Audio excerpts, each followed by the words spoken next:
This video was made possible by SKILLSHARE. Get unlimited access to over 25,000 classes for free for 2 months by signing up at skl.sh/reallifelore26. The odds are that if you're watching this video, you're probably doing it alone or in a pretty small group of friends. You're probably watching this with a reasonable amount of privacy around you, but what if you were suddenly teleported to the least private and the most crowded place in the world and were forced to live there? What would your day-to-day life end up being like?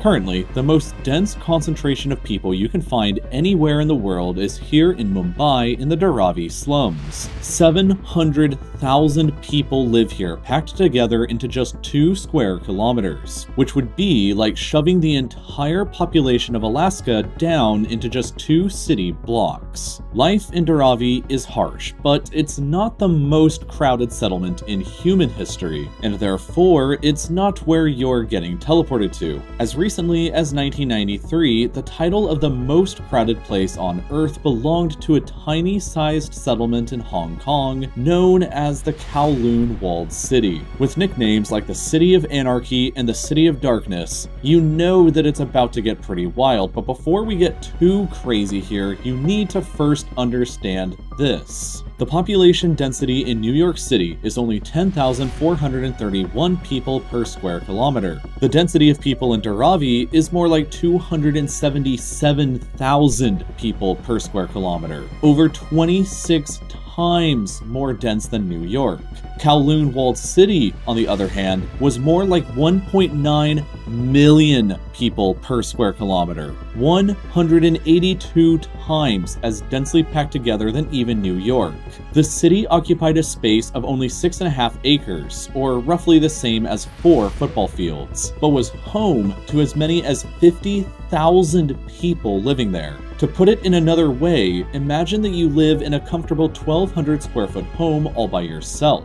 But then you shove 9 more people into that same home with you.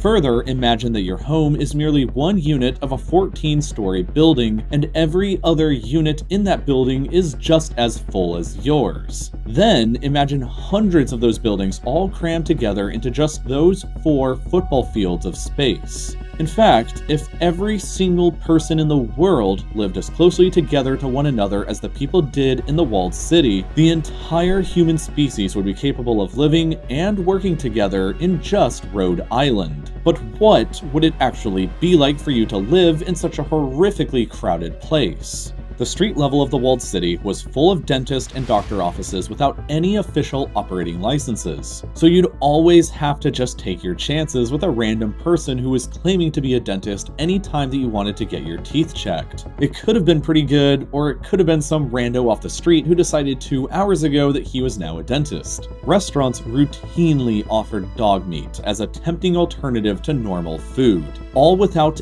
any adherence to sanitation regulations. Dozens of alleyways on the ground inside the interior of the city connected each side and the living units deep in the dark interior that lacked any windows. These alleys were only between 3 and 6 feet wide, and you would have to carry an umbrella with you to shield yourself from the drippy water pipes and people throwing garbage out above you. The alleys were almost permanently dark since the unbelievably dense slums above blocked out most of the sunlight. The Walled City was essentially the world's largest squatter camp without any official government services or even laws, and it developed a nickname, the City of Anarchy. As the population began to skyrocket from a few hundred up to tens of thousands, both the British and the Chinese governments grew reluctant to interfere with the weird situation and carried out a very hands-off approach with regards to the city. This is how random people could claim to be dentists, chefs served dogs in their cafes, and why nobody knew what to do with their garbage, so they either threw it out of their windows or hauled it up to the roof to be abandoned forever. Since the official government rarely intervened in whatever happened happened inside, the walled city became increasingly attractive to the people who society frowned upon, like gangsters, pimps, drug dealers, sex workers, dog eaters, refugees, and apparently even some normal, albeit maybe crazy people who simply saw an opportunity. Further up into the dark layers of the city, you could easily find opium dens, heroin stands that operated as freely as convenience stores, and brothels that operated with impunity. The city was a dangerous place for police, or probably anybody really, to enter, so they only ever intervened with large groups and never alone. So if you ran into trouble inside and you call 911, the chances are that you'd probably not get an answer. On average, each person paid 35 Hong Kong dollars, or about $5 US per month for their rent for a 40 square foot room of space, which is about this size relative to an actual human for reference. Thousands of these little rooms existed side by side of each other, stretching up to 14 stories high. Around 500 buildings were constructed inside of the city without a single licensed architect or engineer providing any kind of guidance whatsoever. Plumbing and sewage was almost non-existent, while tiny metal fabrication shops made up a good percentage of the units between the ground and the 5th floors. While the metal shops provided some form of employment and income, they also added vastly to the horrible pollution problem found inside. While the street level inside of the city was always cast in darkness no matter the time of day or year, there was also a network of stairs and ramps that would enable you to traverse the city without ever having to set foot on the dark surface. When zooming out to see the entire walled city, you can notice a courtyard in the center, which was the prime social gathering place and the only area on the street where the sun could reach. As mentioned previously, the roof on the city was always covered in garbage and was the prime dumping spot for residents. But it was also a pretty cool spot for you to go and check out planes that were almost crashing into everything.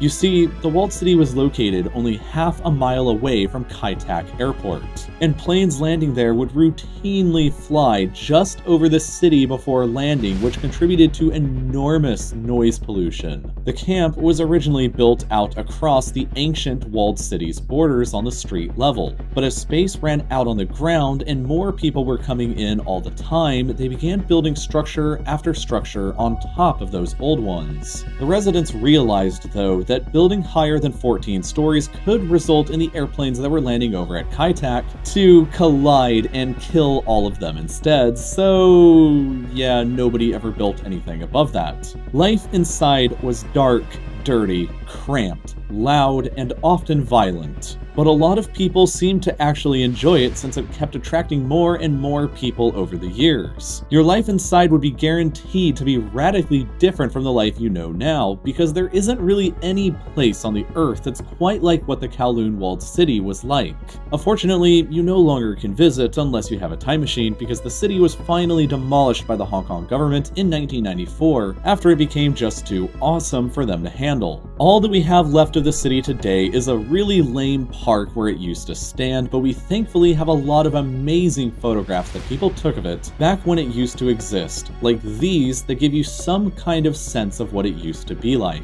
However, there is a pretty wacky arcade in Japan called the Anata no Warehouse in Kawasaki that's created a faithful, multi-level recreation of part of the walled city, so that's probably your best chance of getting to experience what I just talked about in this video. If you end up going there, one of the first things that you'll probably want to do is take pictures, and luckily there's a class on Skillshare for that. Professional photographer Dale McManus teaches this fantastic course which walks you through the process of taking professional quality photos on your iPhone for whatever you want to take pictures of. This is just one of over 25,000 classes on Skillshare, which each teach you something that you can use for your career, your school, or just for fun. A few more that I would recommend are the Productivity Masterclass by Thomas Frank, Motion Graphics from Kurzgesagt, and Storytelling 101, all of which you can download offline on the iOS or Android apps. You can learn from any of these more than 25,000 classes entirely for free for 2 whole months by signing up at skl.sh/reallifelore26, and then it's only $10 per month afterwards. You'll be directly supporting real life lore as well, and as always, thank you for watching.